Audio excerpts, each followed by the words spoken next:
News first channel ಹಾಗೂ ಡಿಜಿಟಲ್ನಲ್ಲಿ ಜಾಹೀರಾತು ನೀಡಲು ಈ ನಂಬರ್ಗೆ ಸಂಪರ್ಕಿಸಿ. ತಲೆಬುರುಡೆ ಪ್ರಕರಣಕ್ಕೆ ದಿನಕ್ಕೊಂದು ಟ್ವಿಸ್ಟ್ ಅಂಡ್ ಟರ್ನ್ ಸಿಗ್ತಾ ಇದೆ. ಕೋರ್ಟ್ಗೆ ಆರೋಪಿ ಚಿನ್ನಯ್ಯ ತಲೆಬುರುಡೆ ತಂದಿದ್ದ. ಆ ತಲೆಬುರುಡೆ ತಪಾಸಣೆಗೆ ಅಂತ FSLಗೆ ಕಳುಹಿಸಿತ್ತು SIT ಟೀಮ್. FSLನಲ್ಲಿ ಬುರುಡೆ ಮಣ್ಣಿಂದ ತಂದಿರೋದು ಪತ್ತೆಯಾಗಿಲ್ಲ. ವರದಿಯಲ್ಲಿ ಯಾವುದೇ ಮಣ್ಣು ಪತ್ತೆಯಾಗಿಲ್ಲ. ತಜ್ಞರು ಕೊಟ್ಟಿರುವಂಥ ರಿಪೋರ್ಟ್. ಈ ಹಿನ್ನೆಲೆ ಬುರುಡೆ ಹಿಂದೆ ಬಿದ್ದಿದ್ದಾರೆ SIT ಅಧಿಕಾರಿಗಳು. ಡೀಟೇಲ್ಸ್ ಕೊಡ್ತಾರೆ ಪ್ರಜ್ವಲ್, ಲೈವ್ನಲ್ಲಿ ಜಾಯ್ನ್ ಆಗ್ತಾ ಇದ್ದಾರೆ. ಪ್ರಜ್ವಲ್, ಈತ ಹಿಡ್ಕೊಂಡು ಬಂದಿದ್ದಂಥ ತಲೆಬುರುಡೆ ಅದು ಮಣ್ಣಿಂದ ಹೊರ ತೆಗೆದಿದ್ದಲ್ಲ ಅನ್ನೋದಂತೂ ಖಾತ್ರಿಯಾಗಿದೆ.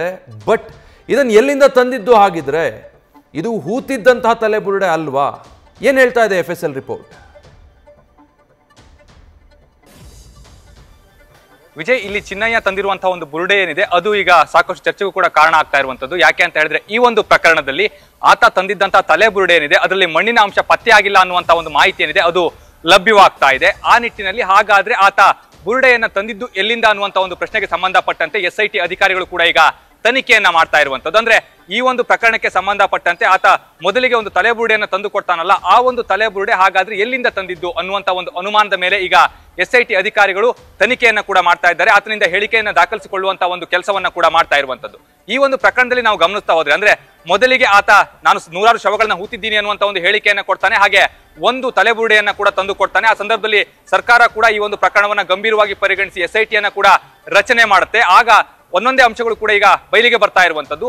ಈ ಒಂದು ಪ್ರಕರಣಕ್ಕೆ ಸಂಬಂಧಪಟ್ಟಂತೆ ಧರ್ಮಸ್ಥಳದ ಸುತ್ತಮುತ್ತ ಇರುವಂತಹ ರಿಸರ್ಚ್ ಸೆಂಟರ್ಗಳೇನಿದ್ದಾವೆ ಅಲ್ಲೆಲ್ಲವೂ ಕೂಡ ತನಿಖೆಯನ್ನ ಮಾಡುವಂತಹ ಒಂದು ಕೆಲಸವನ್ನ ಕೂಡ ಈಗಾಗಲೇ SIT ಅಧಿಕಾರಿಗಳು ಮಾಡ್ತಾ ಇದ್ದಾರೆ. ಈ ಒಂದು ತಲೆಬುರುಡೆಗೆ ಸಂಬಂಧಪಟ್ಟಂತೆ ಅಂದ್ರೆ ಯಾವ್ದಾದ್ರು ರಿಸರ್ಚ್ ಸೆಂಟರ್ ನಿಂದ ಈ ಒಂದು ತಲೆಬುರುಡೆಯನ್ನ ತೆಗೆದುಕೊಂಡು ಬಂದ್ರ ಅನ್ನುವಂತ ಒಂದು ಅನುಮಾನ ಕೂಡ ಇಲ್ಲಿ ಮೂಡ್ತಾ ಇರೋದ್ರಿಂದಾಗಿ ಆ ಬಗ್ಗೆಯೂ ಕೂಡ ಮಾಹಿತಿಯನ್ನು ಕಲೆ ಹಾಕ್ತಾ ಇರುವಂತದ್ದು. ಅಂದ್ರೆ ರಿಸರ್ಚ್ ಸೆಂಟರ್ ನಲ್ಲಿ ಯಾವ್ದಾದ್ರು ತಲೆಬುರುಡೆ ಕಾಣೆಯಾಗಿದೆಯಾ ಅಥವಾ ಅದ್ರ ಬಗ್ಗೆ ಏನಾದ್ರು ಮಾಹಿತಿಗಳು ಇದೆಯಾ ಅನ್ನೋದ್ರ ಬಗ್ಗೆ ಕೂಡ ಈಗಾಗಲೇ SIT ಅಧಿಕಾರಿಗಳು ಮಾಹಿತಿಯನ್ನು ಕಲೆ ಹಾಕ್ತಾ ಇರುವಂತದ್ದು. ಯಾಕೆ ಅಂತ ಹೇಳಿದ್ರೆ ಈ ಒಂದು ಪ್ರಕರಣದಲ್ಲಿ ಸಾಕಷ್ಟು ಅನುಮಾನಗಳು ಈಗ ಮೂಡ್ತಾ ಇದೆ. ಅಲ್ಲಿ ದೂರುದಾರ ಆಗಿದ್ದವನನ್ನೇ ಈಗ ಬಂಧಿಸಿ ವಿಚಾರಣೆಯನ್ನ ಕೂಡ ಮಾಡ್ತಾ ಇರುವಂತದ್ದು. ಹಾಗಾಗಿ ಈ ಒಂದು ಪ್ರಕರಣ ಬೇರೆ ದಿಕ್ಕಿನತ್ತ ಸಾಕ್ತಾ ಇದೆ ಅಂತಾನೆ ಹೇಳ್ಬೋದು. SIT ಅಧಿಕಾರಿಗಳಿಗೂ ಕೂಡ ಸಾಕಷ್ಟು ಅನುಮಾನ ಇದೆ. ಹಾಗಾಗಿ ಆತ ತಂದಿದ್ದಂತಹ ತಲೆಬುರುಡೆ ಯಾವುದು ಅನ್ನುವಂಥದ್ದೇನಿದೆ ಅದೀಗ ಯಕ್ಷ ಪ್ರಶ್ನೆಯಾಗಿರುವಂತದ್ದು. ಆ ನಿಟ್ಟಿನಲ್ಲಿ SIT ಅಧಿಕಾರಿಗಳು ಮೊದಲು ಅದನ್ನ ಭೇದಿಸಬೇಕಾಗತ್ತೆ. ಆ ಒಂದು ಪ್ರಕರಣಕ್ಕೆ ಸಂಬಂಧಪಟ್ಟಂತೆ ಆತನ ಹಿಂದೆ ಯಾರ್ಯಾರಿದ್ರು, ಆತ ಯಾರ ಜೊತೆಗೆ ಹೋಗಿ ಆ ಒಂದು ತಲೆಬುರುಡೆಯನ್ನ ತಂದಿದ್ದ, ಹಾಗೆ ಆ ತಂದಿದ್ದಂತಹ ಜಾಗ ಯಾವುದು, ಇದೆಲ್ಲದ್ರ ಬಗ್ಗೆ ಪ್ರಶ್ನೆಯನ್ನ ಮಾಡ್ತಾ ಇದ್ದಾರೆ. ಆದ್ರೆ ಆತನಿಂದ ಸಮರ್ಪಕವಾದಂತಹ ಒಂದು ಉತ್ತರ ಬರ್ತಾ ಇಲ್ಲ ಅನ್ನುವಂಥದ್ದೇನಿದೆ ಅದು ಈಗ ಸಾಕಷ್ಟು ಸಮಸ್ಯೆಗೂ ಕೂಡ ಕಾರಣ ಆಗ್ತಾ ಇರುವಂತದ್ದು. ಯಾಕೆ ಅಂತ ಹೇಳಿದ್ರೆ ಒಂದು ಕಡೆಯಲ್ಲಿ ಆ ಒಂದು ತಲೆಬುರುಡೆಯಲ್ಲಿ ಮಣ್ಣಿನ ಅಂಶ ಕೂಡ ಪತ್ತೆಯಾಗಿಲ್ಲ, ಹಾಗೆ ಇದನ್ನ ಬೇರೆ ಎಲ್ಲಿಂದಲೂ ತಂದಿರಬಹುದು ಅನ್ನುವಂತ ಒಂದು ಅನುಮಾನ ಮೂಡ್ತಾ ಇರೋದ್ರಿಂದಾಗಿ ಆ ಬಗ್ಗೆ ಈಗ ತನಿಖೆಯನ್ನ ಮಾಡುವಂತ ಒಂದು ಕೆಲಸವನ್ನ ಕೂಡ ಮಾಡ್ತಾ ಇದ್ದಾರೆ. ಹಾಗೆ ಆ ಚಿನ್ನಯ್ಯನ ಜೊತೆಯಲ್ಲಿ ಇದ್ದಂತವ್ರು ಯಾರು ಅನ್ನೋದ್ರ ಬಗ್ಗೆ ಕೂಡ ಈಗಾಗಲೇ ಮಾಹಿತಿಯನ್ನು ಕಲೆ ಹಾಕ್ತಾರೆ. ಅಂದ್ರೆ ಅಲ್ಲಿ ಆತ ಒಬ್ಬನೇ ಹೋಗಿ ತೆಗೆದುಕೊಂಡು ಬಂದಿದ್ದಲ್ಲ, ಸಾಕಷ್ಟು ಜನ ಆತನೊಂದಿಗೆ ಹೋಗಿದ್ರು. ಹಾಗೆ ಅದನ್ನು ತೆಗೆಯುವಂತ ಸಂದರ್ಭದಲ್ಲಿ ಅವರು ವಿಡಿಯೋವನ್ನ ಕೂಡ ಮಾಡ್ಕೊಂಡಿದ್ರು. ಹಾಗಾಗಿ ಅವರೆಲ್ಲ ಯಾರು ಅನ್ನೋದ್ರ ಬಗ್ಗೆ ಕೂಡ ಈಗ ಮಾಹಿತಿಯನ್ನು ಕಲೆ ಹಾಕ್ತಾ ಇರುವಂತದ್ದು.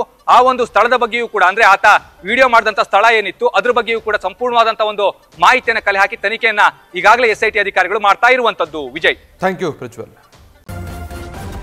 ನ್ಯೂಸ್ ಫಸ್ಟ್ ನಿರ್ಭೀತಿಯಿಂದ ನಿಮ್ಮ ಪರವಾಗಿ.